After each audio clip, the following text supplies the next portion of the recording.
স্বাগত দীপ্ত আন্তর্জাতিক সংবাদে। আপনাদের সঙ্গে আছে আমি লুৎফা ফৌজিয়া।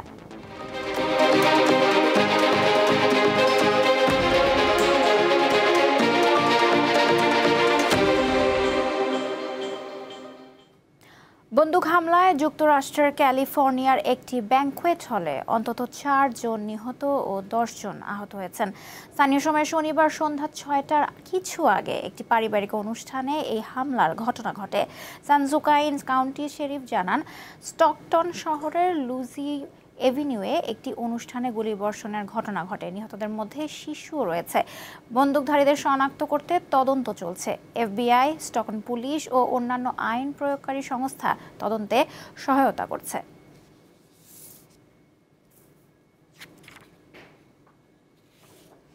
আফগানিস্তানের নাগরিকদের ভিসা দেওয়া বন্ধ করেছে যুক্তরাষ্ট্র।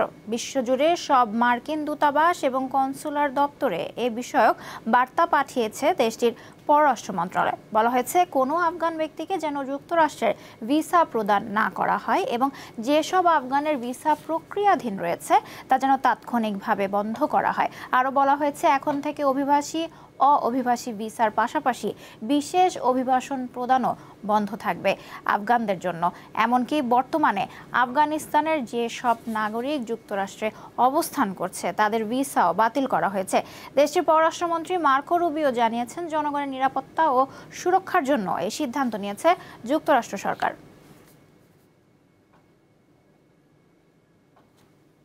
হন্ডুরাসের সাবেক প্রেসিডেন্ট হুয়ান অরল্যান্ডো হার্নান্ডেজকে ক্ষমা করবেন বলে ঘোষণা দিয়েছেন যুক্তরাষ্ট্রের প্রেসিডেন্ট ডোনাল্ড ট্রাম্প। নিজ মালিকানাধীন সামাজিক যোগাযোগ মাধ্যম ট্রুথ সোশ্যালে তিনি এই ঘোষণা দেন। হার্নান্ডেজকে অভিনন্দন জানিয়ে ট্রাম্প বলেন, পূর্ববর্তী প্রশাসন তার প্রতি খুব কঠোর ও অন্যায্য আচরণ করেছে। হার্নান্ডেজ ২০২৪ সালের মার্চে যুক্তরাষ্ট্রে কোকেন আমদানি করার ষড়যন্ত্র ও মেশিন গান রাখার অভিযোগে দোষী সাব্যস্ত হন। তাকে ৪৫ বছরের কারাদণ্ড দেওয়া হয়। ন্যাশনাল পার্টির সদস্য হার্নান্ডেজ ২০১৪ থেকে ২০২২ সাল পর্যন্ত হন্ডুরাসের প্রেসিডেন্ট ছিলেন। ২০২২ সালে তার বিরুদ্ধে সহিংস মাদক পাচার চক্র পরিচালনা এবং বিপুল পরিমাণ কোকেন যুক্তরাষ্ট্রে পাচারের সহায়তার অভিযোগ আনা হয়। ২ বছর পর নিউ ইয়র্কে একটি জুরি তাকে দোষী সাব্যস্ত করে।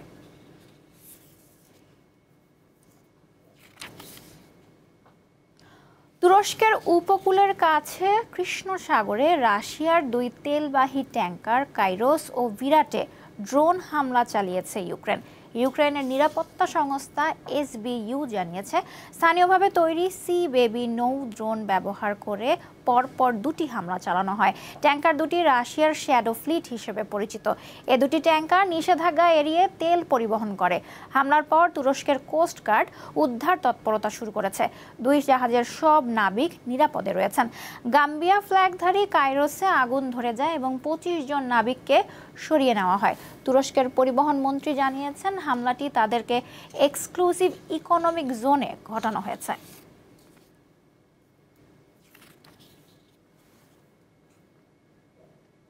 রাশিয়ান কর্তৃপক্ষ আন্তর্জাতিক মানবাধিকার সংগঠন হিউম্যান রাইটস ওয়াচ HRW-কে অবাঞ্ছিত সংস্থা হিসেবে ঘোষণা করেছে। শুক্রবার এই ঘোষণা দেওয়া হয়। এই ঘোষণার অর্থ হলো, আন্তর্জাতিক এই গোষ্ঠীটিকে রাশিয়া তাদের সমস্ত কাজ বন্ধ করতে হবে এবং যারা এই সংস্থাটির সাথে সহযোগিতা করবে বা সমর্থন করবে তাদের বিচারের মুখোমুখি হতে হবে। HRW বারবার রাশিয়া ইউক্রেনের চলমান যুদ্ধের সময় মস্কোর বিরুদ্ধে ভিন্ন মতাবলম্বীদের দমন এবং যুদ্ধাপরাধের অভিযোগ করে আসছে। অন্যদিকে পৃথকভাবে রাশিয়ার সুপ্রিম কোর্ট বৃহস্পতিবার প্রয়াত বিরোধী দলীয় নেতা অ্যালেক্সি নাভালনির প্রতিষ্ঠিত 2টি দুর্নীতি দমন ফাউন্ডেশনকে সন্ত্রাসী গোষ্ঠী হিসেবে ঘোষণা করেছে। যুদ্ধবিরতির মধ্যেও ফিলিস্তিনের জনগণের বিরুদ্ধে ইসরায়েলের সামরিক হামলা অব্যাহত রয়েছে। 2023 সালের 7 অক্টোবর থেকে শুরু হওয়া আগ্রাসনে গাজা উপত্যকায় নিহতের সংখ্যা 70,000 ছাড়িয়েছে।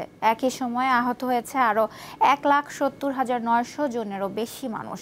শনিবার দক্ষিণ গাজার খান ইউনিসের পূর্বে বানি সুহেলা শহরে ইসরায়েলি ড্রোন হামলায় 2 ফিলিস্তিনি শিশু নিহত হয়েছে। যুদ্ধবিরতি চুক্তি স্বাক্ষরের পর থেকে 535 বার ইসরায়েলি হামলা রেকর্ড করা হয়েছে। এদিকে অধিকৃত পশ্চিম তীরের তুবাস গভর্নরেটে বুধবার থেকে শুরু হওয়া ইসরায়েলি অভিযান আরও তীব্র হয়েছে। এই অভিযানে 200-এর বেশি ফিলিস্তিনি আহত হয়েছেন। এদের মধ্যে অনেকের অবস্থা আশঙ্কাজনক। তুবাস শহর এবং আশেপাশের গ্রাম আক্কাবা ও তায়াসিরে অভিযান চালাচ্ছে ইসরায়েলি সেনারা।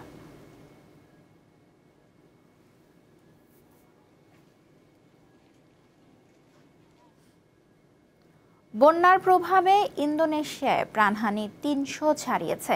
এখনও নিখোঁজ শতাধিক মানুষ। এদিকে ভয়াবহ বন্যায় থাইল্যান্ডে 162 জনের মৃত্যু হয়েছে। ক্ষতিগ্রস্ত প্রায় 35 লাখ বাসিন্দা। বিদ্যুৎ বিচ্ছিন্ন রয়েছে অসংখ্য পরিবার। বন্যার প্রভাবে ইন্দোনেশিয়ায় খাবার, পানি ও বিদ্যুৎ সংকটে ভুগছে দুর্গত এলাকার বাসিন্দারা। প্রত্যন্ত কিছু এলাকায় এখনও পৌঁছাতে পারছে না উদ্ধার ও জরুরি সেবার কর্মীরা। এছাড়া কয়েকদিন ধরে প্রতিকূল আবহাওয়ায় বিপর্যস্ত ইন্দোনেশিয়ার সুমাত্রা, যার ফলে প্রদেশের বেশ কয়েকটি জেলায় বন্যা ও ভূমিধস হয়েছে। এদিকে শ্রীলঙ্কায় সাইক্লোন দিথুয়া আঘাত হানার পর বড় ধরনের বন্যা ও ভূমিধস হয়েছে। সেখানে 130 জনেরও বেশি নিহত এবং 170 জনের মতো মানুষ নিখোঁজ রয়েছে। এই অবস্থায় দেশটিতে জরুরি অবস্থা ঘোষণা করা হয়েছে। 15,000-এরও বেশি ঘরবাড়ি ক্ষতিগ্রস্ত হয়েছে এবং লাখো মানুষ আশ্রয় কেন্দ্রে ঠাঁই নিয়েছে।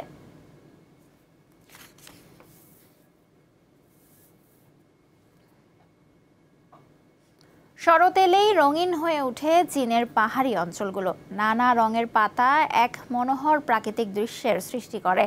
সিচুয়ান প্রদেশের পাহাড়ি এলাকা গুয়াইয়ুয়ানের ওয়াচাং রেড লিফ ফরেস্ট শরতের ছোঁয়ায় হয়ে উঠেছে রঙিন। প্রাকৃতিক সৌন্দর্যের সাক্ষী হতে প্রতিদিনই হাজারো পর্যটক ঘুরতে আসছেন এই বনে। গাঢ় লাল, কমলা ও হলুদ রঙের পাতায় পুরো এলাকা রঙিন হয়ে উঠেছে। এই দৃশ্য চীনের পাহাড়ি অঞ্চলে দেখা যায়। বিশেষ করে শরতের শেষ দিকে চীনের অনেক পাহাড়ি অঞ্চলের গাছগুলো রঙিন পাতায় ভরে যায়। দেখে মনে হয় প্রকৃতির আঁকা এক বিশাল ক্যানভাস। চীনের সিচুয়ান প্রদেশের দক্ষিণ পশ্চিমাঞ্চলীয় পাহাড়ি এলাকা গুয়াংইউয়ানে শরৎকাল লাল পাতার জন্য বিখ্যাত। এই অঞ্চলের ওয়াংচাং রেডলিফ ফরেস্ট শরতের ছোঁয়ায় রঙিন হয়ে উঠেছে। এই বনের ম্যাপল এবং সুমাক জাতীয় গাছগুলোর পাতা গাঢ় লাল, কমলা ও হলুদ রঙে রঙিন হওয়ায় পুরো বনটি হয়ে উঠেছে প্রাণবন্ত। বাতাস আর আলোর ছোঁয়ায় ম্যাপল এবং সুমাক গাছের পাতার রং বদলে পুরো অরণ্য ছেয়ে গেছে উষ্ণতায়। পাশে দাঁড়িয়ে থাকা সাইপ্রাস গাছগুলো এই সৌন্দর্য আরও বাড়িয়ে তুলেছে। রঙিন এই প্রাকৃতিক সৌন্দর্যের সাক্ষী হতে প্রতিদিনই হাজারো পর্যটক ঘুরতে আসছেন ওয়াংচাং রেডলিফ ফরেস্টে। কেউ আঁকাবাঁকা পাহাড়ি পথে হেঁটে বেড়াচ্ছেন, কেউ আবার প্রকৃতির মাঝে ডুবে যাচ্ছেন, কেউ ছবি তুলতে ব্যস্ত। রঙিন পাতাগুলোর কারণে এই স্থানটা অসাধারণ এবং অনেক প্রাণবন্ত। পুরো এলাকাটি অবিশ্বাস্যভাবে সুন্দর, এমনকি আমার কল্পনার চেয়েও বেশি সুন্দর। এখানে এসে আমার অনেক ভালো লাগছে। এখানকার লাল পাতা নিয়ে রীতিমতো উৎসবে মেতে ওঠে চীনারা। এই পাতা সংগ্রহ করে তাতে লিখে রাখেন মনের অব্যক্ত ইচ্ছা। কেউ লিখেন কবিতা। সাম্প্রতিক বছরগুলোতে এই লাল পাতার উৎসব আনুষ্ঠানিক এক সাংস্কৃতিক উৎসবে পরিণত হয়েছে। সিচুয়ানের শরতের বাহারি রঙের পাতা দেখার জন্য সবচেয়ে বিখ্যাত গন্তব্যগুলোর মধ্যে ওয়াংচাং রেডলিফ ফরেস্ট অন্যতম। এটি মিচাং মাউন্টেন নেচার রিজার্ভের একটি অংশ। ইশরাত সুমা, দীপ্ত বার্তা কক্ষ। এই ছিল দীপ্ত আন্তর্জাতিক সংবাদে। আমাদের পরবর্তী আয়োজন দীপ্ত জেলার সংবাদ বিকাল 5টায় দেখার আমন্ত্রণ জানিয়ে শেষ করছি। এতক্ষণ সাথে থাকার জন্য সবাইকে ধন্যবাদ।